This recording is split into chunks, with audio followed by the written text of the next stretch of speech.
Welcome inside our New York studios. 30 minutes of Inside College Basketball. What a Tuesday night. Brent Stover, Gary Parrish, Roy Hibbert, John Rothstein as well. Yeah. A busy, fun-filled night. Plenty of big-time games. We start in the Big Ten with the only top 25 matchup, Purdue and Nebraska meeting up as ranked teams for the first time in the history of the series.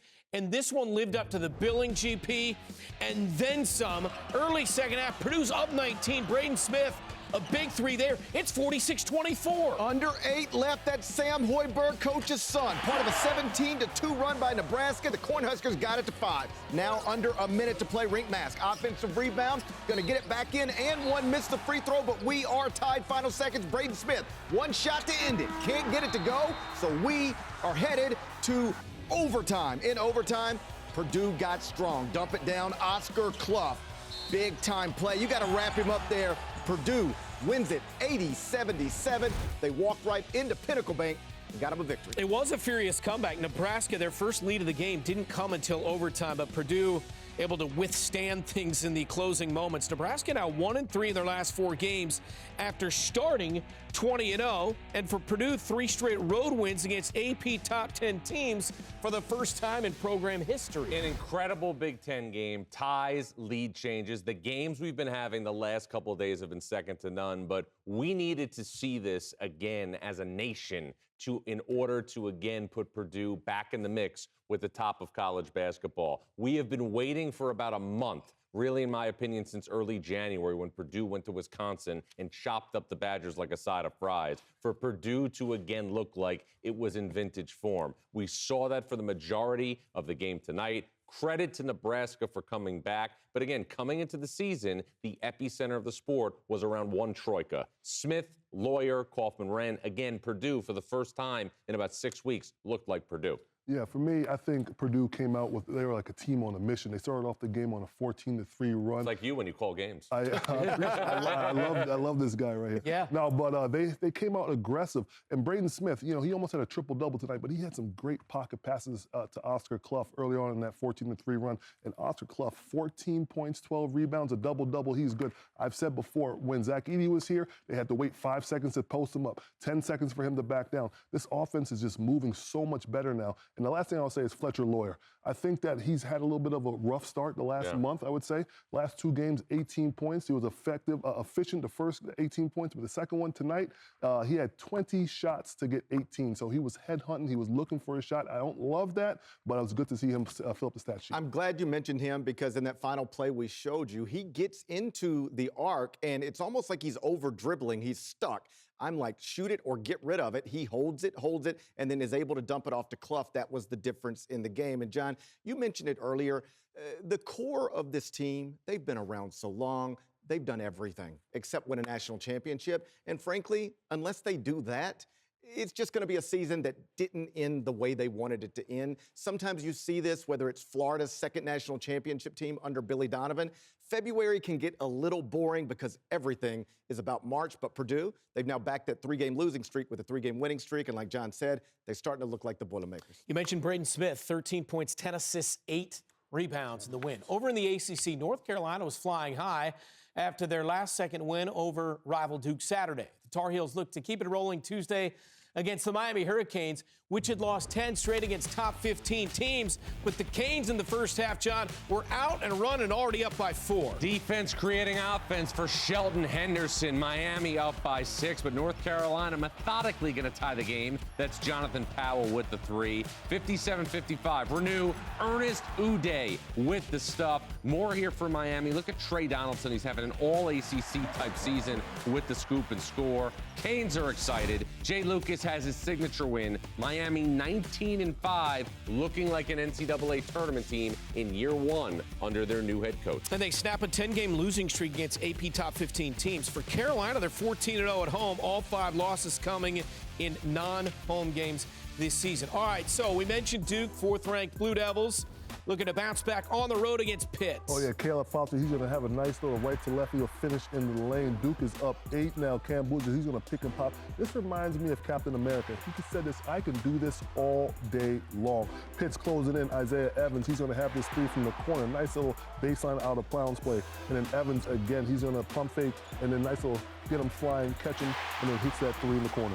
And the Blue Devils do indeed take care of business by 16 on the road, 70-54. So now 22-2, 11-1 in the ACC. Isaiah Evans, 21 on 8 of 10, 5 of 6 downtown. Cam Boozer, a double-double, 17-10. Caleb Foster, 14, 8 rebounds, and 5 assists. Circle back to the Tar Heels. The narratives can change really quickly in the sport of college basketball. Well, they were stars on Saturday night, not so much on Tuesday night, and it's just sort of interesting the way it happens. The way the North Carolina-Duke game ended over the weekend, it's Derek Dixon finding Seth Trimble in the corner. They were the stars that created that moment, an all-time great North Carolina-Duke moment. A few days later, in this one, they go down to Miami, combined to go 1 of 14 from the field, Seth Trimble and Derek Dixon, so they were not good. Carolina takes a 4th loss in the ACC. They probably weren't going to really compete for a regular season ACC title anyway, but this probably does it. Yeah, for me, UNC, obviously, I think after a big win, you would think they'd either tighten up or they would say, take the foot off the pedal, and they had a bad one. It reminds me of my sophomore year. You may not notice, but we beat Duke, the #1 team in the country. Stormed the court. Later, we did storm the court, and then later on that week we played UConn, and then we beat UConn. We could have had a step down, but I feel like UNC did too much fouling. They were too undisciplined. 18 fouls on the night. They sent Miami to the free throw line 23 times. So if you want to have a win, you got to keep your hands in the cookie jar. No doubt about it, Roy. And I think, we're looking at the ACC now, and you have one team above the rest. That's obviously Duke. And then there's another tier of teams, obviously, that are vying for really good seeds in the NCAA tournament. The story that's not being told right now in the ACC is at Clemson. Clemson lost its top 5 scorers from a 27-win team that was a 5 seed in the NCAA tournament. Clemson did not replace those players with the highly touted transfers that other programs did. Clemson right now, entering Wednesday's game against Virginia Tech, is tied with Duke in the loss column. One thing that isn't getting enough attention, Brad Brownell is right there with John Shire to be the ACC Coach of the Year. All right, that is the latest from the ACC. In the meantime, let's run through some Big 12 action, starting with number 3 Houston, which has won 4 in a row, most recently beating BYU by double digits. The Cougars look to keep it rolling against Utah, which has been fighting it all year. How about 8 threes from Emanuel Sharp? Emanuel Sharp was ridiculous, Brent. Threes everywhere. He was 6 of 7 from 3, just 10 minutes into the game.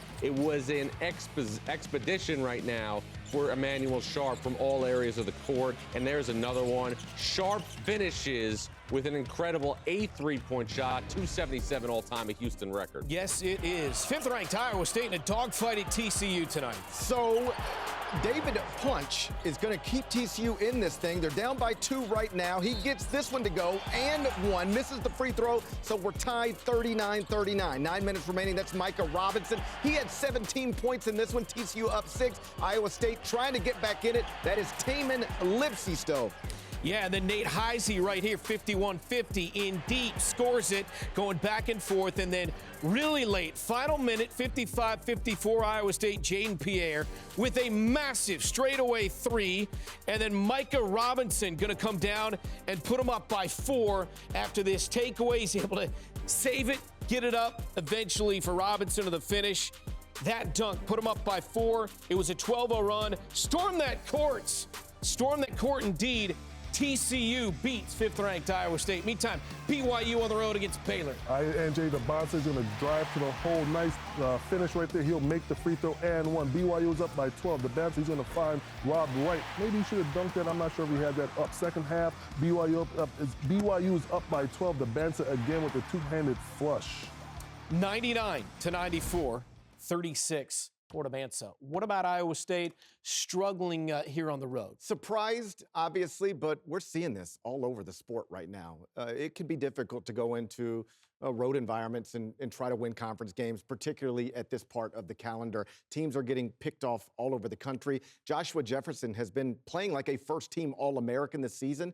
In this one, just 5 of 14 from the field. Not worried about the Cyclones at all. They'll be fine. But, this was a team that was surging towards, one seed conversations. And like a part of that, this obviously moves them the wrong direction. And we saw tonight on the other side of this game, maybe the most mercurial power conference team that there is in college basketball, because let's remember this. TCU on back-to-back days in November beat Florida, beat Wisconsin on neutral court. It now has a win over Iowa State. There hasn't been the consistency from TCU that we've liked to see this season. But let's face it, TCU nearly beat Michigan at home. TCU has those wins. There's also, obviously, an early season loss to New Orleans at home. But this team has a weird resume, but it's still capable of winning big games against elite competition.